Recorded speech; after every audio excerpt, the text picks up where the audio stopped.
നമസ്കാരം, മഹാന്മാ ന്യൂസിലേക്ക് സ്വാഗതം. ഈ ബിഷപ്പിന് കൊടുക്കണം കൈയടി. പുതിയ സിനിമകളിൽ അടിയും ഇടിയും വലിയും കുടിയും മാത്രമെന്ന് കൊച്ചി ബിഷപ്പ്. മലയാളത്തിൽ കുറച്ചു കാലമായി സിനിമകൾ പുറത്തു വന്നാൽ നല്ലതാണോ ചീത്തയാണോ എന്നുള്ള വിലയിരുത്തലുകൾ അല്ല നടക്കുന്നത്. 50 കോടിയിലെത്തിയോ 100 കോടിയിലെത്തിയോ എന്നൊക്കെയുള്ള കാശിൻ്റെ കണക്ക് മാത്രമാണ് ചർച്ചയിൽ വരുന്നത്. സിനിമ പൊതുസമൂഹത്തെ നേരിട്ട് ബാധിക്കുന്ന കലാമാധ്യമമാണ്. സിനിമയിൽ അവതരിക്കുന്ന കഥയും സിനിമ നൽകുന്ന സന്ദേശങ്ങളും പൊതുജനങ്ങളെ സ്വാധീനിക്കാറുണ്ട്. അതുകൊണ്ട് തന്നെ കുടുംബകഥകൾ പറയുന്ന നല്ല സിനിമകൾ, അതുപോലെ കുടുംബസമേതം കാണാൻ കഴിയുന്ന നല്ല സിനിമകൾ എന്നൊക്കെ ആയിരുന്നു സിനിമകളെ വിലയിരുത്തിയിരുന്നത്. അതെല്ലാം ഇപ്പോൾ വെറും കഥയായി മാറി. പണം വാരിക്കൂട്ടാൻ ചെറുപ്പക്കാരെ തിയേറ്ററിലേക്ക് ഒഴുകിയെത്തിക്കണം. അതിനുള്ള സൂത്രപ്പണികൾ കണ്ടുപിടിച്ച് അത് സിനിമയാക്കി പടച്ചുവിടുന്ന ഏർപ്പാടാണ് ഇപ്പോൾ ഉള്ളത്. അടുത്തിടെ വലിയ സാമ്പത്തിക വിജയം നേടിയ ചിത്രങ്ങൾ ഭാവി തലമുറയെയും പൊതുസമൂഹത്തെയും വഴിതെറ്റിക്കുന്നതാണ് എന്ന് പറഞ്ഞത് കൊച്ചി ബിഷപ്പായ ജോസഫ് കരിയലാണ്. സഭ സംഘടിപ്പിച്ച കുട്ടികളെ പങ്കെടുപ്പിച്ചുകൊണ്ടുള്ള ഒരു ചടങ്ങിൽ പങ്കെടുത്തുകൊണ്ടാണ് ബിഷപ്പ് ഈ പ്രസ്താവന നടത്തിയത്.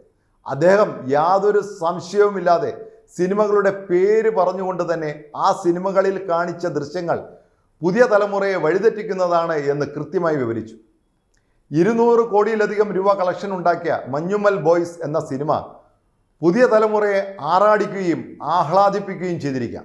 എന്നാൽ പുതിയ തലമുറയെ ഈ സിനിമ വഴിതെറ്റിക്കുക കൂടി ചെയ്യുന്നുണ്ട് എന്ന് അദ്ദേഹം ഓർമ്മപ്പെടുത്തി. അതുപോലെ തന്നെ പ്രേമലു എന്ന സിനിമയും യുവതലമുറയെ അപകടത്തിലാക്കുന്ന സന്ദേശങ്ങൾ പകരുന്നതാണ്. പ്രമുഖ നടനായ ഫഹദ് ഫാസിൽ മുഖ്യ വേഷമിട്ട ആവേശം എന്ന ചിത്രത്തിലെ രംഗങ്ങളും പുതിയ തലമുറയ്ക്ക് തുള്ളിക്കളിക്കാൻ പറ്റുന്നതായിരിക്കാം. പക്ഷേ ഈ തുള്ളിക്കളിയിൽ അല്ല ജീവിതം എന്ന് മനസ്സിലാക്കാൻ ചെറുപ്പക്കാർക്ക് കഴിയാതെ വരുന്നു എന്നതാണ് ബിഷപ്പ് സൂചിപ്പിച്ചത്. പുതുതലമുറ സിനിമ എന്നൊക്കെ പറഞ്ഞുകൊണ്ട് വരുന്ന സിനിമയിലെല്ലാം അടിയും ഇടിയും വലിയും കുടിയും മാത്രമേ കാണുന്നുള്ളൂ. ഇത് സമൂഹത്തെ വല്ലാതെ ദോഷകരമായി ബാധിക്കുന്നുമുണ്ട്. പഠിക്കുന്ന വിദ്യാർത്ഥികൾ താമസിക്കുന്ന ഹോസ്റ്റലുകളിൽ കുട്ടികൾ ഉണ്ടാകാറില്ല. പഠിപ്പിക്കുന്ന അധ്യാപകരും ഉണ്ടാകാറില്ല. അവരെല്ലാം ബാറുകൾ അന്വേഷിച്ച് ഇറങ്ങുന്ന സ്ഥിതി ഉണ്ടായിരിക്കുന്നു. എല്ലായിടങ്ങളിലും ഇതാണ് സ്ഥിതി എന്ന് പറയുന്നില്ല. പക്ഷേ പുതുതലമുറ സിനിമകൾ നൽകുന്ന സന്ദേശങ്ങളും പ്രേരണയും ഇത്തരം സ്ഥിതിഗതിയിലേക്ക് കേരളം ഒന്നാകെ നീങ്ങുന്ന അവസ്ഥ ഉണ്ടാക്കുമെന്നത് നാം ഗൗരവമായി കാണണമെന്നാണ് ബിഷപ്പ് പറയുന്നത്. പുതിയതായി പടച്ചുവിടുന്ന ഏത് സിനിമയിലും പരസ്യമായ മദ്യപാനവും അക്രമവും അടിപിടിയും ഒക്കെയാണ്. സിനിമ തുടങ്ങിയാൽ അവസാനിക്കുന്നത് വരെ അടിയും ഇടിയും നടത്തി അതിൽ വീരവേഷം കെട്ടുന്നവരെ വലിയ ആദരവോടെ അംഗീകരിക്കുന്ന ശീലം ചെറുപ്പക്കാരിൽ ഉണ്ടാകാറുണ്ട്. ഇതെല്ലാം വ്യക്തിപരമായി ഒരാളുടെ വളർച്ചയിൽ നല്ലതാണോ ഉണ്ടാക്കുക?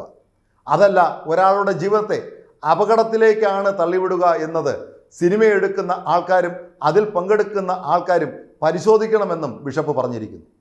അച്ഛനും അമ്മയും സഹോദരങ്ങളും കഥാപാത്രങ്ങളായി വന്ന കുടുംബ ചിത്രങ്ങൾ മലയാളികളെ ആസ്വദിപ്പിച്ചിരുന്നൊരു കാലഘട്ടമുണ്ടായിരുന്നു. ഇപ്പോൾ ചെറുപ്പക്കാരും ചെറുപ്പക്കാരികളും കഥാപാത്രങ്ങളായി വരികയും അവരുടെ കൂട്ടുകെട്ട് സംഘങ്ങൾ ഒത്തുകൂടി നടത്തുന്ന അഴിഞ്ഞാട്ടങ്ങളും സിനിമയാക്കി അവതരിപ്പിച്ച് കാശുവാരി കൂട്ടുന്ന പുതിയ സിനിമാ തന്ത്രം സമൂഹത്തെ നശിപ്പിക്കുമെന്ന കാര്യത്തിൽ സംശയമില്ല. നമ്മുടെ സമൂഹത്തിലെ തെറ്റായ ഏത് ശീലങ്ങളെയും എതിർക്കുന്ന സാംസ്കാരിക പ്രമുഖരും കലാപ്രമുഖരും ഇത്തരം തെറ്റായ പ്രവണതയെ എതിർത്തുകൊണ്ട് ഒരു വാക്കുപോലും പറയാതിരുന്നപ്പോഴാണ് ഒരു ബിഷപ്പ് ഈ സിനിമകളെ വിമർശിച്ചുകൊണ്ട് പരസ്യമായി തന്നെ പ്രസ്താവന നടത്താൻ തയ്യാറായത് എന്നത് അഭിനന്ദനം അർഹിക്കുന്ന കാര്യം തന്നെയാണ്. നന്ദി.